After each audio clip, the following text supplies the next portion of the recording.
આકાશવાણી ભુજ સ્થાનિક સમાચાર કલ્પના શાહ વાંચે છે. નમસ્કાર. હાલમાં પહેલગામ હુમલાને લઈને સમગ્ર દેશમાં સુરક્ષા વ્યવસ્થા વધારવામાં આવી છે.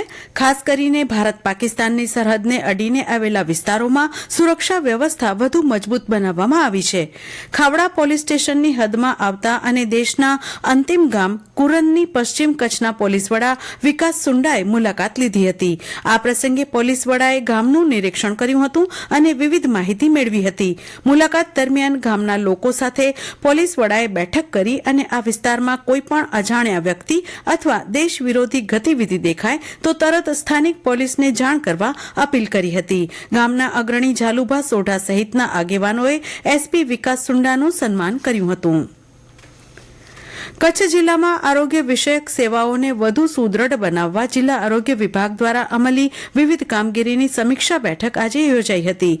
જિલ્લા વિકાસ અધિકારી ઉત્સવ ગૌતમના અધ્યક્ષસ્થાને મળેલી બેઠકમાં ન્યુટ્રીશન, રસીકરણ, શાળા આરોગ્ય તપાસણી, બિન સંક્રામક રોગોનો અટકાવ, ટીબી નિર્મૂલન તેમજ કુટુંબ કલ્યાણ કામગીરી, માતા અને બાળ આરોગ્ય વિષયક કામગીરીમાં ટેકનોલોજીના ઉપયોગ આધારિત બાબતો અંગે માર્ગદર્શન આપવામાં આવ્યું હતું.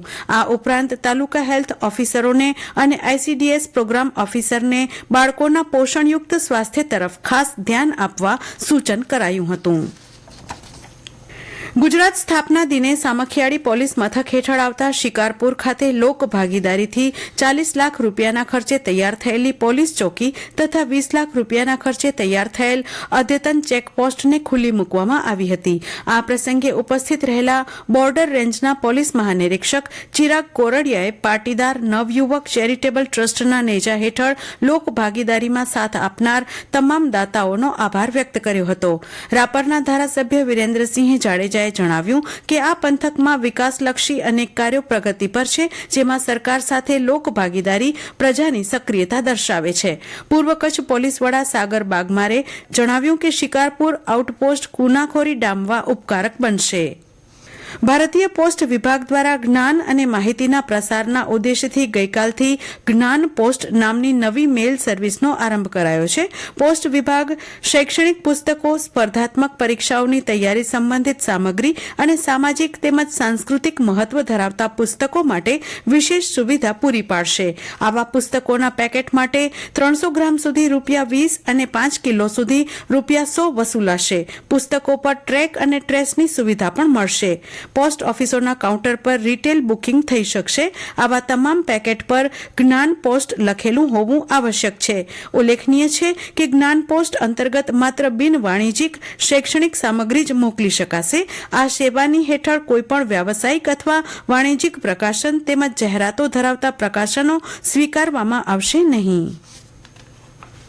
કાળઝાળ ગરમી અને તાપના કારણે માંડવી શહેરના ઐતિહાસિક ટોપણસર તળાવમાં જળચર જીવોની દયનીય સ્થિતિ થઈ હતી. તળાવમાં ઓક્સિજનનું પ્રમાણ ઘટતા જળચર જીવો મૃત્યુ ન પામે તે હેતુથી માંડવી નગરપાલિકા દ્વારા જળચર જીવ બચાવ અભિયાન હાથ ધરાયું હતું. પ્રથમ રાઉન્ડમાં તળાવમાં ચૂનાનો છંટકાવ કરવામાં આવ્યો હતો અને બીજા રાઉન્ડમાં ઓક્સિજન સાથે ઠંડક મળી રહે તે માટે પોટેશિયમ પરમેંગેનેટ અને જીઓટીન પાવડરનો છંટકાવ કરવામાં આવ્યો હતો. નગરપાલિકાની આ કામગીરીથી તળાવમાં જળચર જીવોનું જીવન સુરક્ષિત બન્યું છે. ગાંધીધામ મહાનગરપાલિકાના વહીવટીતંત્ર દ્વારા ગ્રામીણ વિસ્તારમાં ડોર ટુ ડોર કચરા એકત્રીકરણની કામગીરી શરૂ કરાઈ છે. ગઈકાલે નગરપાલિકાના પદાધિકારીઓ અને અધિકારીઓએ ડોર ટુ ડોરની 12 ગાડીનું પ્રસ્થાન કરાવ્યું હતું. ગ્રામીણ વિસ્તારમાં લાંબા સમયથી સફાઈ સહિતની ફરિયાદો હતી, જે હલ થવાની સંભાવનાઓ છે. આ સેવા શરૂ થતાં કીડાણા, ગળપાદર, શિણાય, અંતરજાળ, મેઘપર બોરીચી અને મેઘપર કુંભારડી ગામમાં પણ હવેથી પાલિકા દ્વારા ડોર ટુ ડોર કચરા એકત્રીકરણની કામગીરી કરાશે. અદાણી સંચાલિત ગેમ્સ જીકે જનરલ હોસ્પિટલની બ્લડ બેંક દ્વારા કાળઝાળ ગરમીમાં પણ એપ્રિલ માસ દરમિયાન 999 યુનિટ રક્ત એકત્ર કરાયું હતું. આ કામગીરી અંતર્ગત 10 જેટલા કેમ્પ યોજી મોટા પાયે 811 યુનિટ અને સ્થાનિક બ્લડ બેંકમાં 188 યુનિટ રક્ત એકત્ર કરાયું હતું. આ રક્તનો ઉપયોગ સૌથી વધુ થેલેસેમિયાના દર્દીઓ અને ઇમરજન્સીમાં તેમજ ગાયનેક વિભાગમાં તાકીદના સંજોગોમાં કરાયો હતો. કચ્છમાં ગરમીનું સામ્રાજ્ય યથાવત છે. હવામાન વિભાગ દ્વારા આવતીકાલથી 8મી મે સુધી રાજ્યના કેટલાક જિલ્લામાં હળવાથી સામાન્ય વરસાદની આગાહી કરવામાં આવી છે. આગાહી અનુસાર કચ્છ જિલ્લામાં કેટલાક સ્થળોએ ગાજવીજ સાથે વરસાદ વરસવાની સંભાવના વ્યક્ત કરાઈ છે. વરસાદની આગાહી વચ્ચે જિલ્લામાં મહત્તમ ઉષ્ણતામાનમાં પણ ઘટાડો નોંધાશે. આજે જિલ્લા મથક ભુજનું મહત્તમ ઉષ્ણતામાન 41 ડિગ્રી નોંધાયું હતું. ઉલ્લેખનીય છે કે દિવસ દરમિયાન પ્રખર તાપનો સામનો કરતા જિલ્લાવાસીઓને રાત્રિના ભાગે વાતાવરણમાં ઠંડક પ્રસરતા રાહત અનુભવાય છે. અને આ સાથે આ સમાચાર બુલેટિન પૂરું થયું. નમસ્કાર.